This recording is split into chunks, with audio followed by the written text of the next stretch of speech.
인터넷 스마트폰의 이면에 감춰진 어두운 그림자를 찾아보자. 두둥.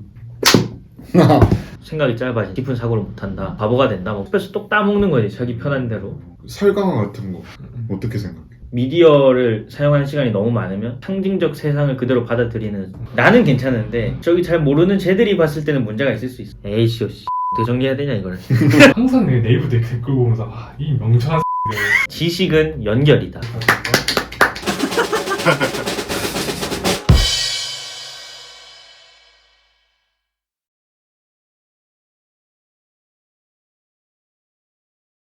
오늘의 책 소개. 컨텐츠뿐만 아니라 컨텐츠를 받아들이는 방식까지 바꾸는 미디어. 전무후무한 미디어인 인터넷 스마트폰의 이면에 감춰진 어두운 그림자를 찾아보자. 두둥.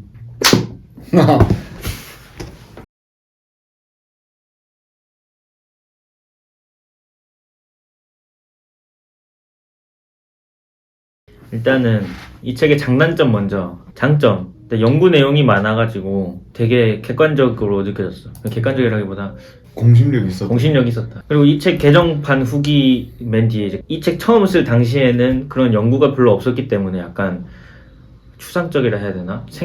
자기 생각이랑 약간 현상만 이렇게 쓴 게 있었는데 이제 개정되고 나면서 그동안의 연구 같은 걸 이렇게 쓰다 보니까 그 부분이 참 좋았고, 그리고 우리한테 좋았던 거는 이제 앞에서 우리가 다뤘던 내용들을 다 이렇게 약간 살짝씩 긁으면서 총망라해주는 그런 느낌이 있어가지고 너무 좋았습니다. 근데 단점은 주제는 확실하게 다가오긴 했어. 초반에는 생각이 짧아진다, 깊은 사고를 못한다, 바보가 된다. 바보가 된다, 뭐 그런 내용인데 결국은 그걸 이제 과학적인 연구를 들이대서 그 근거를 대는 거니까. 근데 문제는 뒤에 그 근거를 대면서 약간 이게 무슨 얘기를 하는 거지 하는 순간이 몇 번 있었어. 빙빙 둘러가는 느낌이 들었다는 거. 그리고 아까 얘기했듯이 번역이 조금 어려웠다는 거. 두 번째로 이제 내가 꼽은 한 문장. 우리는 개인적인 지식의 경작자에서 전자 데이터라는 숲의 채집가로 진화하고 있다. 나는 이 문장이 이 책의 전체 내용을 요약하면서도 약간 잘 쓴 비유라고 생각해. 그러니까 자기가 스스로 어떻게 깊게 생각하고 시간을 들여서 지식을 읽어내는 게 아니라 스페이스 똑 따먹는 거지 자기 편한 대로. 농경민에서 수렵 채집민으로 돌아가는. 역행한 거네 오히려. 그 사람 누구더라? 이 사피엔스 쓴 사람? 유발 하라리. 수렵할 때 더 건강했다 뭐 이런 얘기한다. 인상 깊었던 내용은 납작해진 취향의 문제. 문화에 대해서 얘기하면서 문화가 어떤 집단적 기억이라고 하잖아. 근데 넷플릭스처럼 에이씨 어떻게 정리해야 되냐 이걸. 하여튼 네트워크와 접속하면서 넓고 얇게 펴져 있는 이들로 변할 위험이 있다. 그러니까 문화적인 취향이라 해야 되나? 그 디지털의 배신은 취향으로 표현을 했고 여기서는 문화적 유산의 내부적인 레퍼토리 이렇게 얘기를 한 거고, 하여튼 넓고 얇게 퍼지는 취향의 문제. 그 다음에는 이거는 지난번에 우리 그 디지털 배신 하면서 마지막에 내가 미디어 효과 이론 설명했었잖아. 거기에서 이제 개발 이론과 관련해서 간단하게 나왔더라고. 온라인에서 우리는 종종 우리 주변에서 일어나는 일을 망각한다. 기기를 통해 전달되는 상징과 자극의 홍수를 처리하면서 실제 세상의 모습은 점차 흐릿해지고 있다. 이게 그 개발 이론에서 말하는 미디어를 사용하는 시간이 너무 많으면, 그러니까 중이용자, 중시청자면 세상을, 그 상징적 세상을 그대로 받아들이는 비율이 커진다 이런 얘기를 했었잖아. 상징적 세상. 그래서 그때 상징적인 세상 뭐 이런 얘기를 했던 거야. 지금 우리가 이야기하고 있는 핀트가 사실 미디어가 우리 사고에 영향을 주는 설강화 같은 거. 그 방대한 이유 중에 하나도 어떤 사람들은 뭐 표현의 자유지 않냐, 이제 중고등학생들 잘 모르는 애들은 진짜로 받아들여서 사고에 영향을 줄 수 있지 않냐 이런 식으로 말하는 게 많더라고. 어떻게 생각해? 그게 줄 수 있는 위험성이 더 이 문제에 있어서 중요하다 생각해, 아니면 표현의 자유 그게 더 중요하다 생각해? 그러니까 우리 사회에서 중요시하는 원칙이 뭐냐를 기준으로 판단해야 된다고 생각하거든. 합의의 문제다 이 말이네. 그렇지. 그렇고 사상 모든 건 다 합의의 문제다.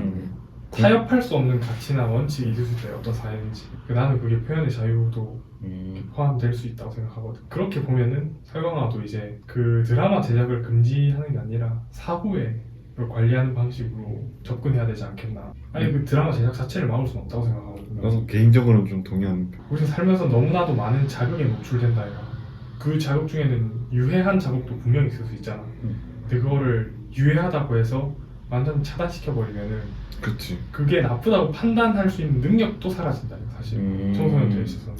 그걸 겪어봐야 아는 거기도 하고 또. 사실 그게 중요한 포인트인 것 같고. 그래서 그런 얘기한다. 생각의 백신이라고. 오, 그래서 괜찮은 개념. 이런 타자라든지 이방의 존재 혹은 사물에 계속 접해봐야지 그 위험성을 관리할 수 있는 능력이 생긴다, 면역력이 생긴다 이런 얘기. 근데 사실 말도 안 되는 소리 한다고 말 못하게 하는 건 민주주의가 아니잖아. 이제 설강화 같은 드라마가 문제되는 이유가 역사를 잘 모르는 사람들이 봤을 때 잘못 받아들이면 어떡하냐 이거죠.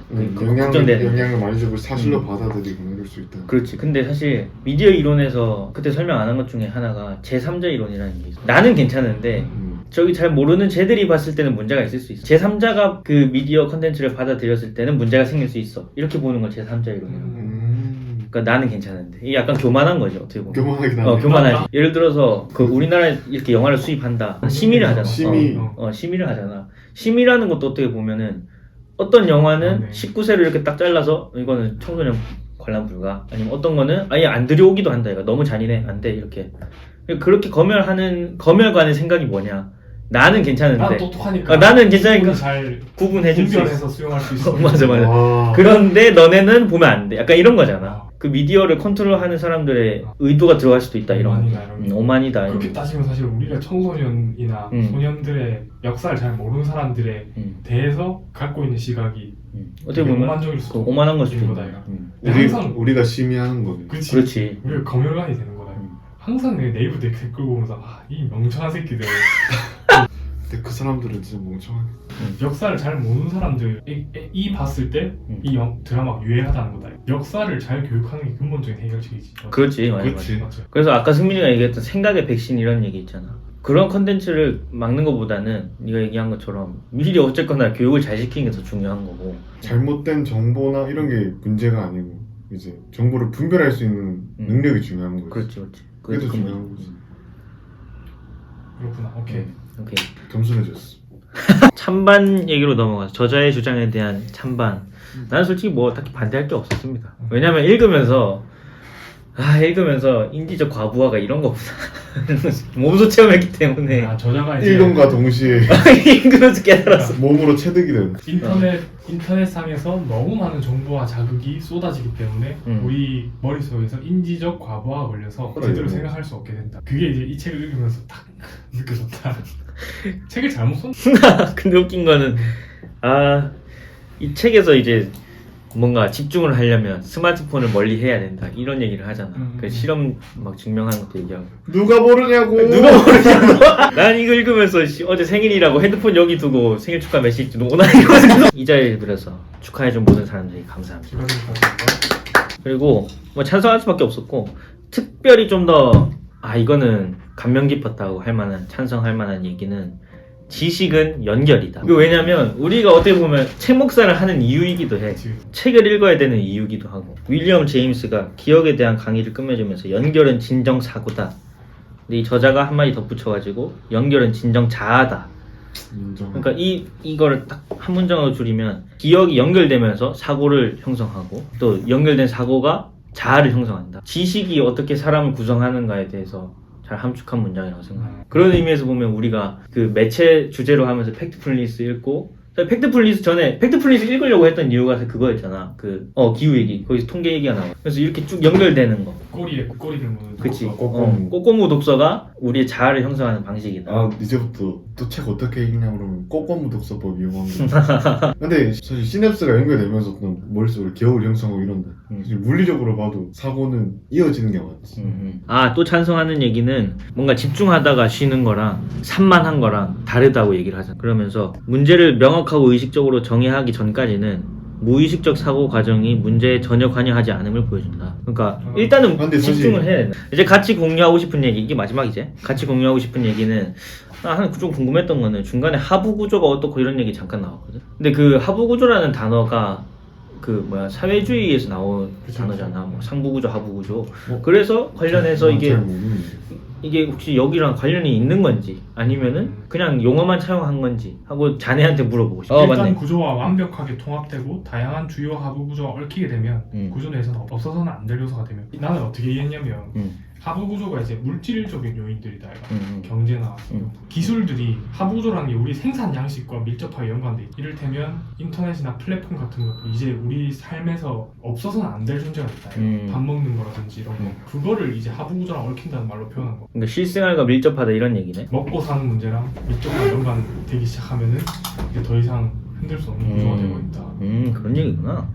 그리고 읽으면서 들었던 생각인데 우리가 책을 열심히 읽어가지고 막 선형적인 사고, 논리적인 구조로 어떤 뭐 발표를 준비했어. 예를 들어서 다음 세대, 한 지금 중고등학생 사람들한테 그걸 발표를 한다 생각해봐. 근데 받아들이는 사람들이 이 책에 의하면 그런 선형적 사고에 익숙하지 않은 사람들이란 말이야. 그러면 우리도 바뀌어야 된다 이 말이야. 아, 우리도 그러면은 사고 방식을 바꿔야 되는 건가? 우리는 어쨌거나 책을 많이 읽고 그런 선형적 사고를 잘 하려고 노력하는 사람들이고, 우리 어떻게 보면 잘 하려고 노력하는 사람도 많고 좀 넘어가는 좀 과도기에 어느 정도 걸쳐 있었던 맞아. 우리도 어떻게 보면은 그 인터넷적 사고에 익숙해져 있으면서도 선형적 사고도 필요로 하는 사람들이고, 우리는 이 말대로 과도기적 사람인데 우리가 다음 세대랑 소통을 하려면 둘 다 알아야 된다는 그런 거지. 확실히 약간 그런 얘기를 좀 좀 다음 하고 세대로 하면 MZ세대 그렇지. 우리도 MZ세대면서 잘 맞는데 같은 세대 내에서도 좀 있다. 그렇지. 실제로 금융업이나 이런 데서는 MZ세대 부상 엄청 중요하게 해요.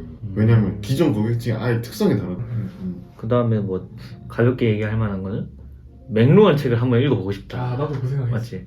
아 근데 이 책이 진짜 어려워. 그게 말이 안 되는 맥클루언이가.